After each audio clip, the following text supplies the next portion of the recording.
वास्तविक प्यार की पहचान करना थोड़ा मुश्किल हो सकता है, क्योंकि अगर सच्चा प्यार ना हो तो अपने प्यार को उसके दिल के अंदर नहीं झांक सकते, भले ही सामने वाला का दिल आपके पास क्यों ना हो।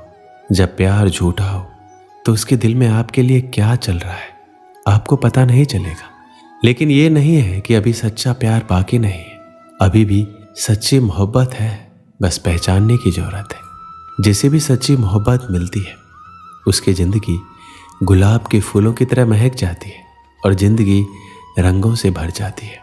इस महक में बहुत सारी चीज़ें शामिल हो सकती है, जैसे इसमें आपके भावनाओं की गहराई, सहयोग, विश्वासघात ना करना, संघर्ष की क्षमता, खुशी की संतुष्टि, संयम और निष्ठा, शांति और समझौता शामिल होते हैं। आइए आपको प्यार की 5 ऐसी निशानी बताते हैं जो आपकी जिंदगी खराब होने से बचा सकती है।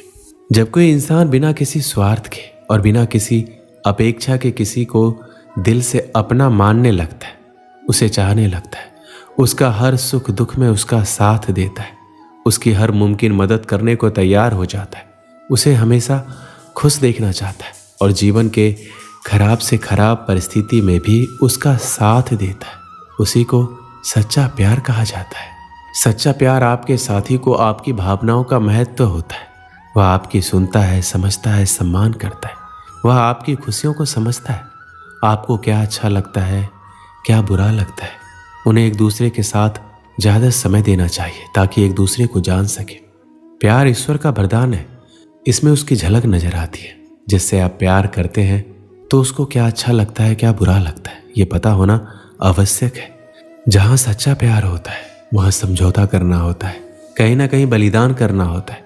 जहाँ झूठा प्यार होता है वहाँ एक ही चीज़ होती है, सिर्फ अपना फ़ायदा देखना। अगर सामने वाला इंसान सिर्फ और सिर्फ अपना फ़ायदा देखता है, सिर्फ अपने फ़ायदे के लिए तुमसे कोई चीज़ करवाता है, सिर्फ अपने फ़ायदे के लिए तुमसे बात करता है, सिर्फ अपने फ़ायदे के लिए तुमको बुलाता है, तो ये चीज़ झूठे प्यार में ही आ जाती है। फ़ायदा कुछ भी हो सकता है, शारीरिक, मानसिक और भावनात्मक रूप से भी, और वह फ़ायदा सिर्फ अपने लिए ही करता है और हर एक चीज़ इसलिए करवाता है या करता है क्योंकि उससे उसको फ़ायदा होता है, उससे खुशी मिलती है। तो ये चीज़ गलत है।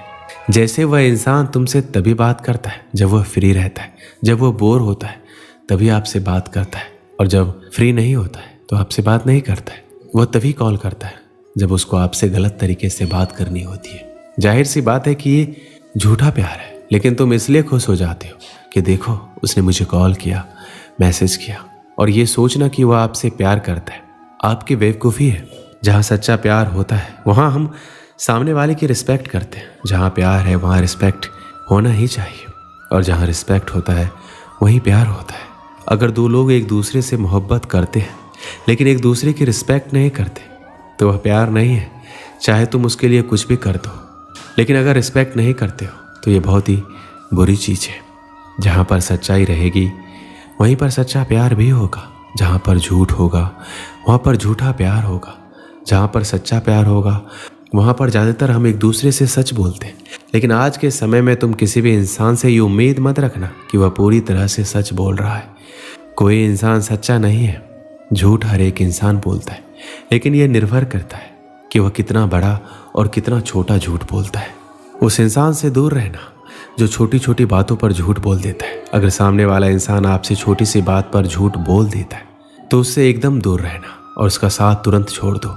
मैं आपसे ये नहीं कह रहा हूँ कि आप हर वक्त सच बोलो, और आप बोल भी नहीं सकते, कोई भी नहीं बोल सकता।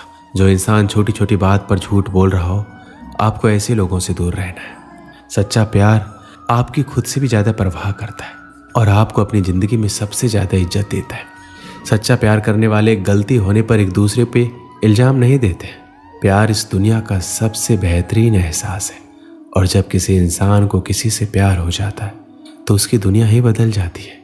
वो मन ही मन उसे चाहने लगता है, उसकी खुशी में अपनी खुशी और उसके गम में अपना गम मानने लगता है। अगर कोई आपसे सच्चा प्यार करता है तो आप जैसे हो वैसे ही वो आपको स्वीकार करेगा। वो आपकी तुलना किसी और के साथ करके आपको नीचा दिखाने की कोशिश नहीं करेगा। आप में जो कमियां हैं या जो गलतियां आपसे हो रही है उसके बारे में वो आपसे खुलकर बात करेंगे। और आपको सुधरने का मौका देंगे, ना कि आपकी कमियों और गलतियों की वजह से आपको छोड़ देंगे। अगर कोई आपसे सच्चा प्यार करता है तो वो आपको कंट्रोल में रखने की कोशिश नहीं करेंगे, वो आपके ऊपर किसी भी तरह का दबाव बनाने की कोशिश नहीं करेंगे। अगर वो आपसे सच्चा प्यार करते हैं तो वो आपके पीठ पीछे किसी के साथ आपकी बुराई नहीं करेंगे। आपसे सच्चा प्यार करने वाला इंसान हमेशा आपकी और आपके भावनाओं की कदर करेगा, आपकी हमेशा इज्जत करेगा, आपको सम्मान देगा। वो कभी आपको दुख नहीं पहुंचाएगा और आपकी भावनाओं को ठेस नहीं पहुंचाएगा। एक बार एक बहुत ही बड़ा नेता एक साधु के छोटे से आश्रम में गया। वह साधु के बारे में बहुत सुना था, तो उसके मन में आया कि मैं एक बार जाकर देखता हूँ कि लोग उसकी इतनी तारीफ क्यों करते हैं। जब वह उस आश्रम में गया तो वहाँ पर एक छोटा सा कमरा था जहाँ पर एक कालीन बिछा हुआ था। वहाँ पर कुछ लोग नीचे बैठे हुए थे और साधु जी सामने बैठे थे। कुछ सवाल जवाब चल रहा था। वह नेता उस आश्रम में आया और उस नेता के साथ में 4 बॉडीगार्ड भी थे और उसकी ये आदत थी कि जहाँ पर वह जाता था लोग अपनी जगह से खड़े हो जाते थे और उसकी तरफ देखते थे, हाथ जोड़ते थे और सर झुकाते थे। लेकिन यहाँ पर ऐसा कुछ भी नहीं हुआ। साधु व्यस्त होने के कारण उसकी तरफ देखा तक नहीं। तभी नेता को लगा कि ये मेरी बेइज्जती है और वह इस बात से गुस्सा हो गया। नेता ने थोड़े गुस्से से साधु की बात को बीच में काटते हुए कहा, मैं आपसे कुछ कहना चाहता हूँ। साधु ने उसकी तरफ देखा और बोला, आप थोड़ा रुकिए, पहले मैं इनके सवाल का जवाब दे दूँ, उसके बाद मैं आपसे बात करता हूँ। तब तक आप अगर चाहे तो आप बैठ सकते हैं। बस साधु का इतना कहने की ही देरी थी। नेता का चेहरा गुस्से से लाल हो गया। फिर उसने अपना सारा गुस्सा साधु पर निकाल दिया। अभी तक वह नेता बहुत ही तमीज से आप कह के बात कर रहा था, लेकिन अब वह तू तड़ाक पर उतर आया। नेता ने उस साधु को कहा, तुझे पता भी है मैं कौन हूं और तू किससे बात कर रहा है?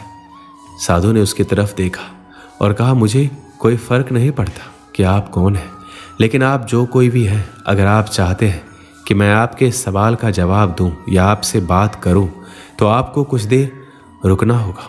और साधु के ये कहते ही नेता गुस्से से पागल हो गया और वहीं सबके सामने चीखने चिल्लाने लग गया, अब मैं तुझे तेरी असली औकात दिखाऊंगा। तूने मुझसे पंगा लेकर ठीक नहीं किया, तुझे पता भी है मैं तेरे बारे में क्या सोचता हूँ। साधु ने फिर से नेता की तरफ देखा और बड़े ही प्रेम से कहा, मुझे कोई फर्क नहीं पड़ता कि आप मेरे बारे में क्या सोचते हैं, आप जो चाहे वो मेरे बारे में सोच सकते हैं। फिर नेता ने उससे कहा कि तू चाहे सुनना चाहता है या नहीं, लेकिन मैं तुझे यही सबके सामने बताऊंगा कि मैं तेरे बारे में क्या सोचता हूँ। तू कोई साधु नहीं है, तू एक बहुत ही घटिया इंसान है, तू एक ढोंगी है, पाखंडी है। यहाँ पर जितने भी लोग बैठे हैं उन सबको बेवकूफ़ बना रहा है। तेरा बस एक ही मकसद है, इन लोगों की जेब में जितना भी पैसा है वह सब तेरे पास आ जाए। तू अपने फायदे के लिए लोगों का इस्तेमाल कर रहा है। अब मैं तुझे नहीं छोड़ने वाला हूँ, पूरी दुनिया के सामने तेरा पर्दाफाश करके रहूंगा। लेकिन उसके इतना बोलते ही हल्की सी मुस्कान उस साधु के चेहरे पे बनी रही। यह देखकर वह और भी तिलमिला गया और उसने कहा, अब बहुत हो गया, अब मैं यहाँ 1 मिनट भी नहीं रुकने वाला, लेकिन अभी भी तेरे पास मौका है। अगर मुझसे माफ़ी मांगनी है या मुझसे कुछ कहना है तो कह सकते हो। इतना सब होने के बाद भी साधु के चेहरे पर एक मुस्कान थी और वह बिल्कुल शांत था।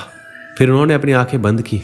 फिर साधु ने अपनी आंखें खोली, हाथ जोड़े और कहा, मुझे आपसे कोई गिला शिकवा नहीं है, आपके लिए मेरे मन में कोई भी गलत ख्याल नहीं है।